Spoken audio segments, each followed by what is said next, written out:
Now let's go in depth into the latest with Middle East. Joining us now is the President, General Industries Workers Union of South Africa, Mametlwe Sebei. He joins me live from South Africa. Mr. Sebei, it's good to have you on the news this afternoon. Talk to me, how do you assess the ceasefire between the United States and Iran? Does it offer real relief for the region, or, I mean, at this point, is it too fragile to rely on the ceasefire deal? I mean, firstly, we must be clear. We welcome this ceasefire. It offers a relief to the people of Iran, but the people of West Asia as a whole. Many people have lost lives. Many people have lost property. Many people have lost means of livelihoods. The insecurity, the sense of terror, all of that possibly can come to an end if this ceasefire can hold. But more than that, I think we should be absolutely clear. We welcome this ceasefire for what it also is. It is unmistaken and unmistakable and the most humiliating retreat of an American war machine, as well as a strategic collapse of an Israeli imperialist warmongering strategy in the west of Asia. And that for us is a victory for all the oppressed people who will find this defeat of an imperialism as a space on the basis of which we can be emboldened to challenge imperialism and its oppressive logic everywhere, including in Africa. And of course, both Nigeria and South Africa itself knows what American bullying actually entails. Now, with the continued attacks as reported in Lebanon as well as Gaza, do you believe a broader regional peace is achievable at this point? Can Pakistan achieve a peace deal?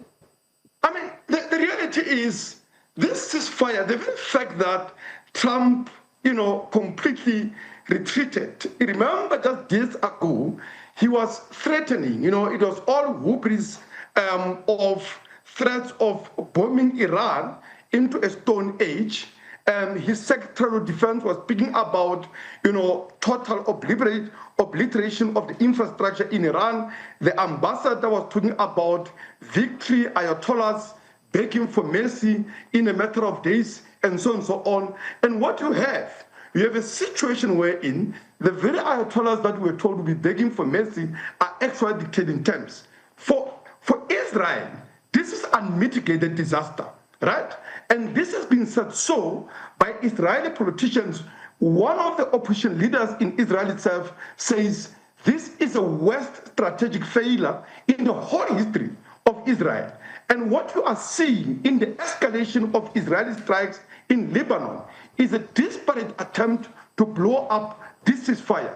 Because for Netanyahu, a man who for 40 years has campaigned for a war between the US and Iran, the single most important state, stumbling block to his ambition of complete Zionist dominance of West Asia after the fall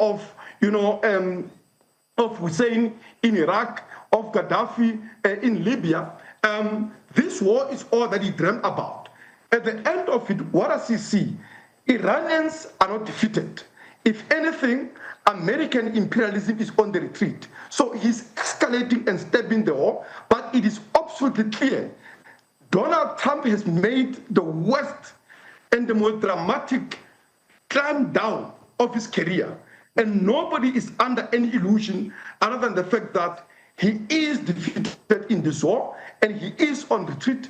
And of course, he is actually accepting in many ways what can only be described as the terms of the surrender. Just look at the terms of the ceasefire and tell me how else do you define it if anything other than a surrender of the American imperialism. All right. Mr. Sebei, I wish there was enough time for us to go in depth. The conflict is still unfolding. So much is happening. We'll wait to see what would happen at the end of today and also tomorrow, and whether or not this ceasefire deal is as fragile as we're seeing it to be. Once again, many thanks. We appreciate you for coming on.